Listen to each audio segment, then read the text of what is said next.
আল্লাহ নবী বললেন, যদি কবরের এই ভয়াবহ অবস্থা সম্পর্কে মানুষ জানতো, শুনতো, সেই চিৎকার, সেই কান্নাকাটি, সেই বিপদের ফরিয়াদ, তাহলে মানুষের লাশগুলো গড়ে পড়ে থাকতো, মানুষ দাফনের জন্য কবরস্থানে নিয়ে যাওয়ার সাহস হচ্ছে। মুসলমানরা দুজকে যাবে, মুসলমানরা দুজকে যাবে, এটা কোরআন শরীফ বলতেছে।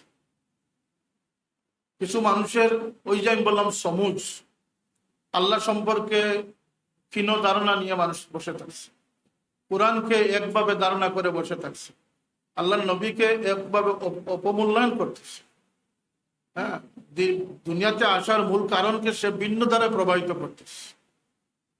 এটা হচ্ছে তার সমুজের অভাব।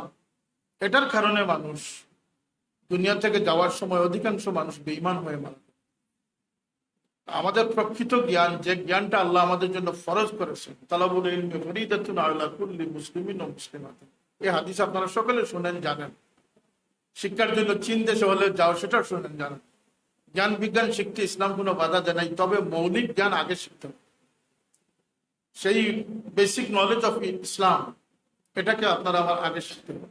সেটা স্কুল পড়ুয়া হোক, আর কলেজ পড়ুয়া হোক, আর মাদ্রাসা পড়ুয়া হোক, সকলকে যেহেতু মরতে হবে এবং সকলের জন্য যেহেতু আল্লাহর সামনে হিসাবের ফাইল খোলা হবে, এবং সকলের প্রস্তুতি সমান থাকা উচিত। এখানে মানুষের গলতি হয়। এই যে এত আহামরি করে, এত বিভিন্নভাবে সমুজ নিয়ে মানুষ বসেছে, এই সমুজের পিছনে শয়তানেরও কিছু ইলিম রয়েছে। অসংখ্য মানুষ এই ধারণা নিয়ে বসে গেছে যে কালমা পড়ে নিয়েছি, আল্লাহ আমাদেরকে মাফ করে, আমরা মুসলমান, আমরা জ্বলবো না, আমরা বেহেশতে যাব। এটা একটা গলত ফাহমি, ভুল সিদ্ধান্ত। কারণ মুসলমান দুজকে যাবেন, তাতে সন্দেহ নাই। এমনকি এই যাওয়ার জন্য বর্তমান সময় যে কারণটি আমি উপলব্ধি করেছি, আমি এগুলো নিয়ে চিন্তা ভাবনা করি। আজকে এখানে আমি আসতাম না, আমার সময় এবং এই এনার্জি অভাব রয়েছে। আমি এসেছি এই জন্য যে এখানে তো কলেজের ছাত্রছাত্রীদেরকে আমি পাবো। আমি যদি যেখানে একজন আলিম উলামা যাওয়ার কোনো পরিবেশ নেই, পরিস্থিতি নেই, সেখানে ডাকলেও আমি যাব। আমি চাই যে দিনের প্রকৃত সমুজটা, দুনিয়ার জীবনের প্রকৃত হকিকতটা মানুষের সামনে তুলে ধরা আমাদের দায়িত্ব। এই দৃষ্টিকোণ থেকে আমি এসেছি। শয়তান মানুষকে বিভিন্ন বিভ্রান্তির জালে আবদ্ধ করে রাখে।